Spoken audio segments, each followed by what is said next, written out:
WWE company के अंदर हमें हर सुपरस्टार का एक नया कैरेक्टर देखने को मिलता है और ये कैरेक्टर दोस्तों डिसाइड करता है कि WWE सुपरस्टार का डाउनफॉल शुरू होने वाला है या फिर उसकी WWE कंपनी के अंदर चांदी होने वाली है।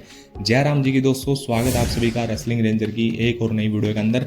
और आज दोस्तों इस एपिसोड के अंदर हम बात करने वाले हैं 10 ऐसे WWE सुपरस्टार्स के बारे में जिनका फर्स्ट टाइम जो करैक्टर था वो काफ़ी ज़्यादा हमें बेकार WWE कंपनी के अंदर देखने को मिलता था, लेकिन उसके बाद जो उन्होंने अपने करैक्टर के अंदर चेंज किया, उस करैक्टर की वजह से उन्होंने WWE कंपनी के अंदर मैसिव सक्सेस को हासिल किया है।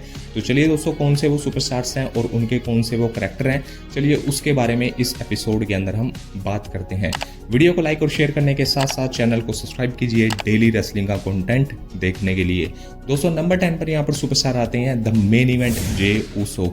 दोस्तों आज मैं इस नाम के आगे अगर मेन इवेंट लगा रहा हूँ तो भाई उसके पीछे जो क्रेडिट है वो हम रोमन रेंस को दे सकते हैं, क्योंकि रोमन रेंस ने ये बात बोली थी कि जे ऊसो मैं तुमको टैग टीम डिवीजन से हटाकर एक सिंगल मेन इवेंट सुपरस्टार बना दूंगा, और वो चीज हमें देखने को मिल चुकी है। दोस्तों जे ऊसो हमें उनके भाई जिमी ऊसो के साथ ऊसोज नाम की टैग टीम के अंदर देखने को मिलते थे, जो कि काफी पॉपुलर टैग टीम थी। और एक टाइम पर दोस्तों इन दोनों को किसी भी WWE फैंस के लिए पहचानना काफी ज्यादा मुश्किल था कि एक्चुअल में जो जिमी और जे ऊसो है उनमें से अलग अलग सुपरस्टार्स को पहचानना काफ़ी ज़्यादा मुश्किल होता था। लेकिन आज के टाइम में दोस्तों कोई भी WWE फैन जिमी और जे ऊसो को आसानी से यहाँ पर पहचान सकता है, क्योंकि इनको जो इनकी पहचान है वो मिल चुकी है इनके करैक्टर की वजह से। और भाई आज तो जे ऊसो IC चैंपियनशिप को भी अपने कंधों पर संभाले हुए हैं, जो कि उनके लिए काफ़ी बड़ी अचीवमेंट है। और अगर जे ऊसो के सामने अगर हम मेन इवेंट जे ऊसो लगा रहे हैं तो भाई उसका क्रेडिट हम रोमन रेंस को जरूर देंगे। और आज के टाइम में जे ऊसो दोस्तों अपने करैक्टर के अंदर चेंज लाने के बाद WWE कंपनी के अंदर एक मैसिव सक्सेस को हासिल कर चुके हैं। दोस्तों इसके बाद यहाँ पर नेक्स्ट सुपरस्टार हैं the Scottish warrior Drew McIntyre. तो भाई ड्रू मैकिंटायर का हमें सिंगल रन भी WWE कंपनी के अंदर देखने को मिला है। इसके बाद वो 3MB के साथ भी हमें देखने को मिले हैं, जो कि काफ़ी बेकार ड्रू मैकिंटायर का रन था। इसके बाद वो WWE कंपनी से रिलीज भी हुए और इसके बाद भाई ड्रू मैकिंटायर के अंदर से एक आवाज़ आई कि अब मुझे कुछ करके दिखाना है। और इसके बाद भाई ड्रू मैकिंटायर ने ना सिर्फ अपने करैक्टर के अंदर चेंज किया, बल्कि ड्रू मैकिंटायर ने अपनी बॉडी के अंदर भी चेंज किया। और ड्रू मैकिंटायर ने काफ़ी तगड़ी यहाँ पर जो फिजिक है वो WWE के सामने प्रेजेंट करी। और इसके बाद भाई आज हम ड्रू मैकिंटायर को एक मैसिव सक्सेस के तौर पर देख रहे हैं, जहाँ पर ड्रू मैकिंटायर WWE कंपनी के लिए काफ़ी बड़े सुपरस्टार बन चुके हैं। और ये टाइम दोस्तों ड्रू मैकिंटायर के लिए काफ़ी बड़ा मोमेंट है कि ड्रू मैकिंटायर आज के टाइम में कितने बड़े लेवल के सुपरस्टार है। ड्रू मैकिंटायर भी दोस्तों उन हिस्ट्री को याद करते हैं जिस टाइम पर दोस्तों ड्रू मैकिंटायर को WWE कंपनी से रिलीज किया गया था, लेकिन WWE कंपनी ने खुद ड्रू मैकिंटायर को फ़ोन किया कि ड्रू मैकिंटायर हमें तुम्हारी ज़रूरत है, तुम WWE कंपनी के अंदर आ सकते हो। और ये चीज़ दोस्तों सिर्फ उनके करैक्टर और उनकी बॉडी फिजिक की वजह से हमें WWE कंपनी के अंदर देखने को मिली है। दोस्तों इसके बाद जो नेक्स्ट सुपरस्टार है वो यहाँ पर है दोस्तों बैकी लिंच। तो भाई NXT के ऊपर बैकी लिंच का काफ़ी अच्छा हमें रन देखने को मिला। इसके बाद जब मेन रोस्टर के ऊपर बैकी लिंच आई थी तो उस टाइम पर दोस्तों फैंस का उन्हें सपोर्ट मिलता था। हालांकि दोस्तों जो बैकी लिंच है उनका करैक्टर चेंज हमें समर स्लैम के अंदर देखने को मिला था, जहाँ पर दोस्तों शार्लेट फेयर के सामने उन्होंने अपना हील टर्न किया और बैकी लिंच का हमें द मैन वाला करैक्टर देखने को मिला। और इसके बाद भाई बैकी लिंच का जो उनकी सक्सेस है वो नेक्स्ट लेवल पर हमें देखने को मिली है। बैकी लिंच दोस्तों रेसलमेनिया के मेन इवेंट के अंदर भी फीचर हो चुकी है, जो कि वुमेन डिवीजन के अंदर काफ़ी बड़ी बात है। और ये चीज़ दोस्तों बैकी लिंच के सिर्फ मैन वाले करैक्टर की वजह से ही साबित हो चुकी है। इसके बाद जो नेक्स्ट सुपरस्टार है वो यहाँ पर आते हैं दोस्तों ब्रे वाइट। तो दोस्तों अनफॉर्चुनेटली ब्रे वाइट इस दुनिया को छोड़कर जा चुके हैं। ब्रे वाइट का जो करियर है वो हमें काफ़ी अच्छा WWE कंपनी के अंदर देखने को मिला है, लेकिन ब्रे वाइट का जो सबसे पसंद किया जाने वाला करैक्टर था वो था दोस्तों द फील्ड ब्रे वाइट, जो कि 2019 के अंदर ब्रे वाइट ने WWE यूनिवर्स के सामने प्रेजेंट किया था। इस करैक्टर को दोस्तों अंडरटेकर के साथ भी कंपेयर किया जाता था कि किस तरीके से अंडरटेकर का करैक्टर इतना ज़्यादा डरावना है, सेम द फील्ड वाला करैक्टर भी कुछ ऐसा ही हमें देखने को मिलता था। लेकिन इसका जो कचरा है वो दोस्तों विंस मैकमैन ने सऊदी अरेबिया के शो के ऊपर कर दिया था। लेकिन हालांकि दोस्तों फैंस को उम्मीद थी कि इस करैक्टर के साथ फिर से हमें पुरानी वाली चीज़ें देखने को मिल सकती हैं, और इस करैक्टर की वजह से ही जो WWE के फैंस है वो ब्रे वाइट के साथ इतना ज़्यादा एंगेजमेंट के अंदर आए थे। और ये माननी पड़ेगी दोस्तों कि ब्रे वाइट का सबसे पसंद किया जाने वाला जो करैक्टर था वो भाई उनका द फील्ड ब्रे वाइट वाला करैक्टर था। लेकिन हालांकि दोस्तों अनफॉर्चुनेटली अब ब्रे वाइट इस दुनिया को छोड़कर जा चुके हैं।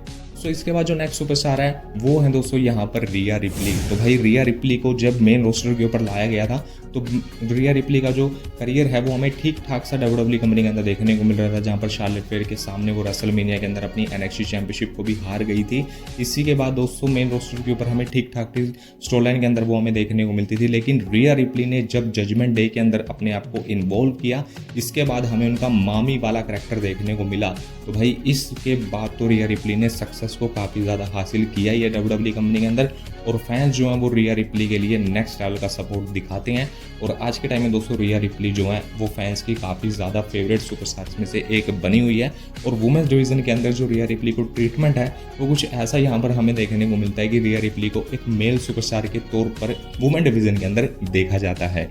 सो इसके बाद जो नेक्स्ट सुपरस्टार है वो यहाँ पर आते हैं डोमिनिक मिस्टेरियो। तो भाई 2019 के रो के एपिसोड में जब ब्रोक लेसनर ने डोमिनिक मिस्टेरियो को पीटा था, तो भाई उस चीज़ को टीवी के ऊपर देखना काफ़ी ज़्यादा इरिटेट सा फील हो रहा था कि ब्रोक लेसनर इतने छोटे से बच्चे को किस तरीके से मार रहा है। लेकिन आज के टाइम में अगर ब्रोक लेसनर डोमिनिक मिस्टेरियो को अगर पीट दे तो भाई जो WWE यूनिवर्स है वो ब्रोक लेसनर को काफ़ी ज़्यादा अप्रिशिएट करेगी कि ब्रोक लेसनर ने काफ़ी अच्छा काम किया। क्योंकि दोस्तों डोमिनिक मिस्टेरियो का जो करैक्टर है वो भाई आज के करैक्टर के हिसाब से अगर देखा जाए, जो उनका पिछला करैक्टर था उसके हिसाब से अगर देखा जाए तो भाई आज का करैक्टर कुछ नेक्स्ट लेवल पर हमें देखने को मिल रहा है, जहाँ पर डर्टी डोमिनिक मिस्टेरियो वाला करैक्टर वो प्ले कर रहे हैं। और इस करैक्टर की वजह से ही जो WWE यूनिवर्स है उनको दोस्तों इतना ज़्यादा बू करता है, और इसी की वजह से डोमिनिक मिस्टेरियो आज जो फिलहाल की स्टोरीलाइंस हमें देखने को मिलते हैं उसके अंदर काफ़ी इंपॉर्टेंट रोल प्ले कर रहे हैं। और डोमिनिक मिस्टेरियो भी दोस्तों काफ़ी बड़े लेवल की सक्सेस को WWE कंपनी के अंदर हासिल कर चुके हैं सिर्फ अपने करैक्टर चेंज की वजह से। सो इसके बाद यहाँ पर सुपरस्टार आते हैं ब्रॉन स्ट्रोमन। तो भाई 2015 के अंदर जो ब्रॉन स्ट्रोमन हमें वाइट फैमिली के साथ ब्लैक शिप वाले करैक्टर के अंदर देखने को मिले थे, तो उस टाइम पर दोस्तों उनका जो करैक्टर था वो हमें स्ट्रॉन्ग तो देखने को मिलता था, लेकिन फैंस जो है वो इतना ज़्यादा उनमें इन्वेस्टेड होने की कोशिश यहाँ पर कर रहे थे। लेकिन जो ब्रॉन स्ट्रोमन है उनका हमें मॉन्स्टर ऑफ ऑल मॉन्स्टर वाला जो करैक्टर है वो 2017 के अंदर देखने को मिला था, जहाँ पर दोस्तों इस करैक्टर चेंज के बाद ब्रॉन स्ट्रोमन ने फैंस के साथ भी काफ़ी अच्छे तरीके से एंगेज किया और काफ़ी सारी चैंपियनशिप को भी उन्होंने जीता और साथ ही साथ एक मैसिव सक्सेस को भी हासिल किया। ब्रॉन स्ट्रोमन दोस्तों WWE कंपनी से रिलीज भी हुए, लेकिन दोस्तों फिर से हमें ब्रॉन स्ट्रोमन WWE कंपनी के अंदर देखने को मिले हैं। लेकिन हालांकि आज के टाइम में ब्रॉन स्ट्रोमन की बुकिंग हमें ठीक ठाक सी देखने को मिल जाती है, लेकिन जो पिछली उनकी मॉन्स्टर ऑफ ऑल मॉन्स्टर वाली बुकिंग थी वो भाई कुछ नेक्स्ट ही लेवल की थी। और जो ब्लैक शी वाला कैरेक्टर था उसके कंपेयर में दोस्तों मॉन्स्टर ऑफ ऑल मॉन्स्टर वाले ब्रॉन स्ट्रोमन हमें काफ़ी तगड़े फैंस के सामने देखने को मिलते थे। तो इसके बाद जो नेक्स्ट सुपरस्टार यहाँ पर आते हैं वो है दोस्तों यहाँ पर the people's champion the rock. तो भाई द रॉक का करियर आप सभी को पता होगा कि स्टार्टिंग में द रॉक हमें कुछ ठीक ठाक से ही सुपरस्टार देखने को मिलते थे, लेकिन आज के टाइम में तो भाई द रॉक WWE कंपनी के साथ साथ हॉलीवुड के भी काफ़ी बड़े लेवल के सुपरस्टार बन चुके हैं।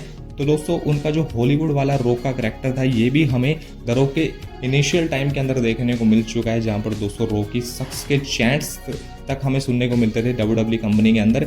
लेकिन द रॉक ने जब अपने करैक्टर के अंदर चेंज किया तो भाई ये चेंज कुछ ऐसा था कि द रॉक की जो सक्सेस है वो हॉलीवुड के साथ साथ WWE कंपनी के अंदर भी कुछ नेक्स्ट लेवल पर हमें बूम के तौर पर देखने को मिली थी। और इस चीज़ को दोस्तों द रॉक ने खुद ये प्रूव करके दिखाया, जहाँ पर रेसलमेनिया 40 से पहले जो स्टोरी लाइन्स हमें देखने को मिली थी उस स्टोरी लाइन के अंदर भी द रॉक ने अपनी पूरी इन्वॉल्वमेंट दी, जहाँ पर उनका हील वाला जो हॉलीवुड वाला रॉक है द फाइनल बॉस वाला करैक्टर देखने को मिला था। तो दोस्तों ये चीज़ उन्होंने प्रूव करके दिखाई है कि द रॉक किस तरीके से सिर्फ अपने करैक्टर चेंज की वजह से WWE का पूरा स्टोरी लाइन का जो स्ट्रक्चर है उसको हिलाकर रख सकते हैं। दोस्तों इसके बाद जो नेक्स्ट सुपरस्टार है वो यहाँ पर आते हैं WWE के current face the American nightmare Cody Rhodes. तो भाई कोडी रोड्स का जो इनिशियल टाइम है वो स्टार्टिंग के अंदर हमें ठीक ठाक सा देखने को मिलता था, जहाँ पर हमें डैशिंग कोडी रोड्स वाला उनका करैक्टर देखने को मिलता था। इसके बाद दोस्तों वो हमें स्टारडस्ट वाले करैक्टर के अंदर देखने को मिले, और वो तो भाई इतना फद्दू सा उनका करैक्टर देखने को मिलता था।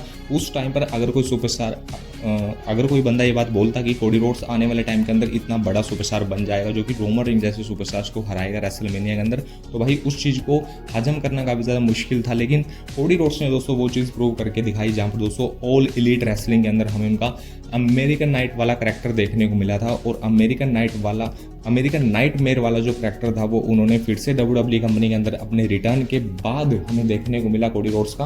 रेसलमेनिया 32 के अंदर कोडी रोड्स हमें अमेरिकन नाइटमेयर के नाम से ही देखने को मिले थे, और इसके बाद तो भाई हम सभी को पता है कि कोडी रोड्स कितने बड़े लेवल के सुपरस्टार बन चुके हैं WWE कंपनी के अंदर। 2 बार उन्होंने रॉयल रंबल मैचेस को जीत लिया, रोमन रेंज जैसे सुपरस्टार्स को हरा दिया, अपनी स्टोरी को फिनिश कर लिया। तो भाई सक्सेस तो कोडी रोड्स को काफ़ी नेक्स्ट लेवल की देखने को मिली है WWE कंपनी के अंदर अमेरिकन नाइटमेयर वाले कैरेक्टर के साथ। दोस्तों इसके बाद जो नेक्स्ट सुपरस्टार है वो यहाँ पर है दोस्तों हमारे ODC रोमन रेंज। तो भाई रोमन रेंज का बिग डॉग वाला रन तो आप सभी को याद होगा। इंडिया के अंदर तो रोमन रेंज को हमेशा से ही पसंद किया जाता है, लेकिन अमेरिका के अंदर जो लोग हैं वो रोमन रेंज को बिग डॉग वाले कैरेक्टर के अंदर काफ़ी ज़्यादा बू करते थे।